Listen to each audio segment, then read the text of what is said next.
So now I'll take your attention to mini roundabouts. Okay, let's say for example you have your mini roundabout here, and just on approach you have sometimes you might have 2 lanes. Okay, and then let's say for example this goes off here, and then let's say now if you have a scenario like this, when you have 2 lanes here and no markings in the roundabout here, okay, you have to continue these 2 lanes here.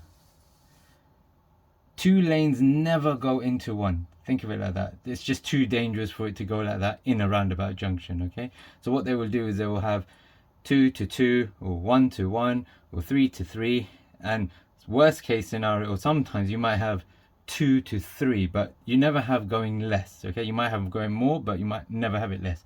So if you start on the left hand side, you have to make an imaginary line here and continue this lane divide, and you must go like this. And if you start here, you must go like that. What you must not do is get your car straight like this and go straight across like that. That is lethal. Do not do that. It's because obviously if you do that and this car is here, you're gonna have an interesting time. Okay, so that is a big no-no. So that is one of the most important things which catches a lot of people out, especially mini roundabouts. Start on the left. If there's 2 lanes here, stick to the left lane. Get your angle, follow the shape of the curb.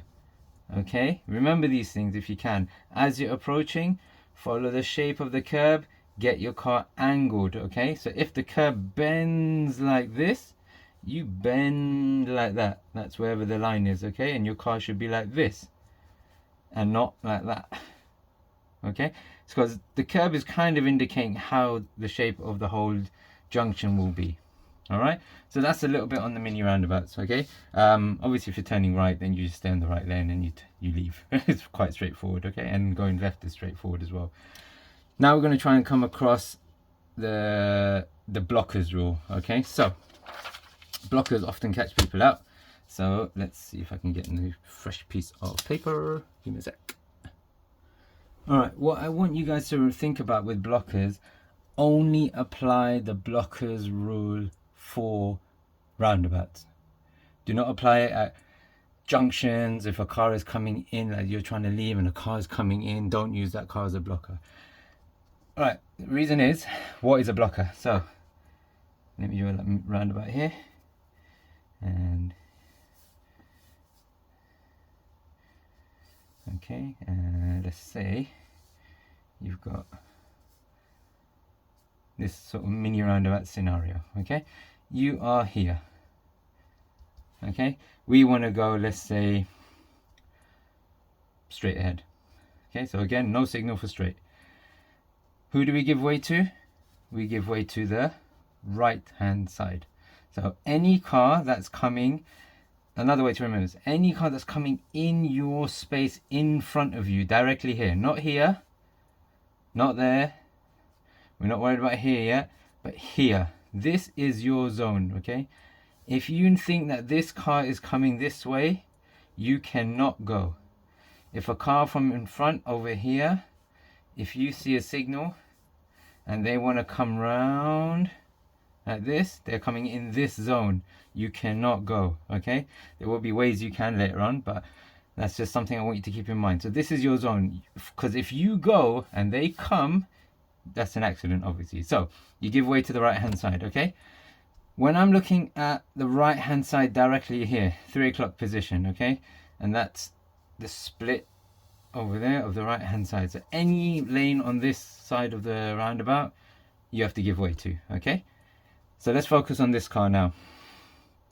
No signal means they're going straight. a right signal means they will come into my space to go up here. So I'm going to wait for them. So if I'm looking at a car on the right hand side, so I'm approaching from here, as I'm coming up, I'm going to look here, and if I see a right signal or no signal, I know they're coming towards me. So what I'm looking for from this car is actually a left signal. And then I know they're coming here and not into my space, which I need to go through. So I'm looking for this. Okay, right. So as you come along from here, and we have to wait for that car, who do they wait for now? So they wait for their right hand side. So we have a car here. Okay, now let's say, for example, this car has no signal. Where are they going? Straight ahead. Okay, that means they're not coming in front of me, but they're coming in this area which is in front of them, so they cannot go. When I see that they can't go, I'm just waiting for them to move off usually, and I'm going to start as well and make sure that they're not moving. So by the time that car is actually here, I'm already kind of here, and I'm leaving, and I'm done. And they literally should shadow you, and you should be going like this together. Okay, so that this car blocks that car. So literally doing it at the same time, because then it's impossible for that car to get through. They are blocked. Okay, so literally go like that. Okay, so you have to be quite vigilant as to where this car wants to go. Are they doing that, or they're doing that, or there might be no signal? That means they're also coming. Okay, so that one's a no, that one's a no. All right, now you have to look at this car. Okay, you have a couple of scenarios. We had scenario number 1, they had no signal. Scenario number 2 is they signal towards us. Okay, that means they are going to be coming and coming round. They'll have the signal on here. Okay, that means they're going to be blocking 2 cars, this set and us. They're going in front of both of these spots, so they're going to come around, and so I cannot go at that moment. Okay, so if they block them and are going to block me, fine, I've got to wait, no problem at all. If this car now signals this way, ask yourself now, are they going to block this car? Are they coming in front of them? So I'm looking at this scenario here, I'm like, okay, there's no signal on this car, he wants to go straight, or she wants to go straight. This car potentially could have been a blocker, but it's signaling this way, so it's leaving like that. So they are not a blocker anymore. Don't know if that can make sense, but they are not a blocker. So now this car's free to go, and I have to wait because now they are coming. Okay, so that's part of it. Now we're going to have to look at the other scenario where, let me start drawing this out a little bit differently now. Let's start drawing a bit smaller. Okay, here you've got a lane coming out here. Okay, so I've approached from here. You got a car coming, let's say, from here, and they are signaling right. Okay, so this car, this is us. Okay, this car is not coming in this zone because they have to go around the roundabout to come around here. So I'm looking for them to block other vehicles. They can block them, they can block them. So if there's a car here, as soon as this car comes around this sort of position here, there, with the signal on, I'm thinking of going. Because as they come round and that car is stationary, I'm going to shadow it and we're going to go together like that. So what you have to do now, students often ask me, how do you know that this car is not coming all the way around towards me? Now, the way I kind of think of it is like this. Let's think of it in percentages, okay? And this is not a fixed science, so, you know, I'm not saying this is how it 100% happens. Right, you've got this car who is, we're thinking basically about who's going to come towards us, okay, and where they're going to go. No signal, they are 100%, let's say 95% coming towards us, so 95%, okay. Car from here, no signal, 95% leaving here, okay. Car from here, signal's right, 95%, let's say they're leaving here, okay, 95%, okay. Now this car coming round at the moment, let's say 95% can come all the way around in front of me. Literally, notice I am saying 95, 95, 95. There is no 100% guarantee, okay. The rest of the 5%, okay, is down to you to make sure as you start committing to go, you look again in this direction. So this car, let's say here, who's coming round and leaving, there is a 5% chance they could come round and do a U-turn and come here, and you will not know. There are ways experienced drivers can tell, because this car will slow down a little bit, it'll angle his car a little bit and come round, okay. And so, you know, he or she, as they're coming around, slow down a bit, and then we get a rough idea, okay. I'm going to start drawing angles as well, so you'll know how to tell when cars are leaving as well. Anyway, you have to check again as you move, okay. It's called continuous checking, as I call it, or checking again as you go, okay. There is not a time where generally myself or an examiner or an experienced driver, when we go, we don't look again, okay, because what happens is, I know this area is clear. If I'm going straight, I'm not going when there's traffic. I know it's clear. I don't need to look here so much, but I know this is the danger, this is where the risk is. So as I move, I always just look again. Why not? You know, there's no danger here, I don't need to keep my focus here. So I will look again as I start moving here to make sure that this car is leaving. If this car signals left, I am making sure they are leaving. I am not relying completely on their signal. Sometimes people signal, do it wrong. Sometimes this person hasn't got a signal, has full intention of coming around and just didn't bother signaling, and they are gonna do that. I won't know that. Even as an experienced driver, if they do that and I start moving and they suddenly, I'll just have to react. Either I'm going to slam the brakes or I'm going to accelerate, get out of the way. But if I don't look, I won't know. Okay, I had a student once, and they were on a large roundabout, and the person was signaling to they were coming around. I think they were signaling to leave at the roundabout. I have a student here, let me draw it out. So basically the car was like this, and they were coming around, and they were meant to leave like this. Students saw that signal, saw that they were leaving.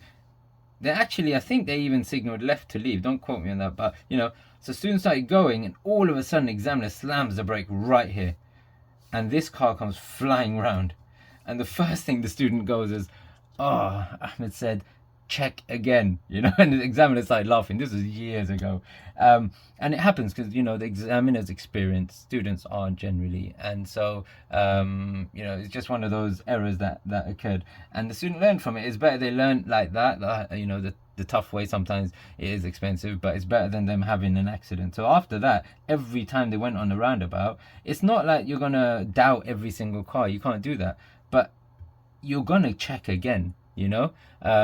I give a few examples that, you know, like if you are leaving, you know, people dropping off their kids to school, for example, then, you know, the parents, they drop the kids to school, and they generally will have a look again quickly to make sure that the kid's gone in through the gates. You know, it's just a habit parents have.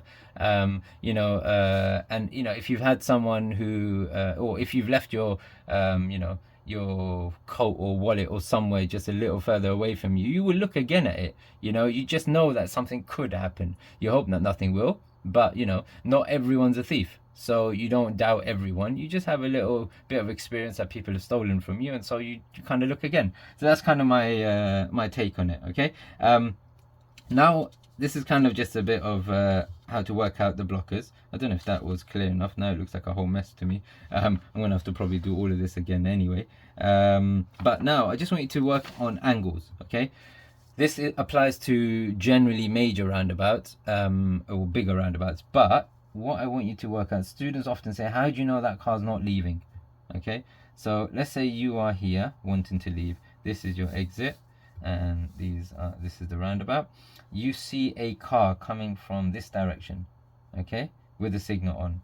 It makes a big difference to me where they start, okay? If I see a car on this side, I'm literally thinking they're not going to come round. Remember that 95% thing, I think they're leaving, okay? If they're coming from here, it makes a difference. Right, let's take this car for example. They're coming round. They're coming from here. I, from here, should have spotted this, that they're coming straight across, okay? They've got the signal on. They're coming round now. They're coming round here. Okay, it's a progression, right? Now, if you only see kind of this scenario, or, you know, like this last bit here, yeah, it's too late. You're going to have to wait at this point, okay? But what I've done now is I've worked out a sequence that, oh, they've come from here. It's 95% likely that they're going to leave. Now, the difference between them leaving and them coming around to me is this. That scenario, or this scenario, where they're angling round or they're looking like they're straight. To me, this is 95% coming here, and this is 95% leaving. That angle, okay? Literally, if I draw it out again here like this, okay, and you look at a vehicle like that, you should know they should be going like that, okay? Whereas if I draw this same car here and they start doing that, to me they are coming round. That is the difference. Now when you see this vehicle coming round, they're going to be coming straight, okay, like that, and they're going to join this sort of scenario like here, okay? So they're coming like that. So if you see that, but I've seen from here, I've seen them coming from here, I know already that, you know, if they have a signal, if they have a signal, that they should be coming towards me. And then I'm still going to look at these angles, and if it is that scenario where they're going straight, as I go, I'm just going to make sure they do go straight, and they don't go, oh, that's not the exit I want, and they come round. Okay? And these cars can do it. They can be like, oh, no, and then go off. Many students have done that. But, you know, so that's something to keep in mind. Angles are really important. Let me do it on a bigger scale. Let's say here. So you have a bigger roundabout like that, okay? And you have a big junction. You are waiting to join the roundabout here, okay? And you see a car coming from this direction. You have to try your best to have a glance early. You're going to look here, you're going to look here, you're going to look here if you can. It's hard. Approach slowly, okay? Now this car, to me, with the signal on, if I see that and I see him coming round, see him coming round, I see him coming round like that, I see them slightly leaving a lane now. So say there's like another lane here, and now they're coming into this lane here. That's already showing me they're leaving. Not every driver is good enough to signal left to leave, okay? And there you go. And so they should be leaving like this, okay? So let's say there's lanes going around like that, okay? If they stay here hugging the roundabout, if they hug the roundabout, they are usually coming round. That is the difference. When you look at it, look at that, okay? Look at that scenario here and here. Okay, I know this is all sketchy, and you know it'd be so much better if I had time to actually video a roundabout. And hopefully if I get time, I'll try and do that in the near future. But that's just my general take. That's pretty much what I draw out for a lot of my students all the time. So hopefully it helps. I know it's a lot to take in. It's very brief. It's a bit rushed, lastminute.com me. But hopefully that helps you guys.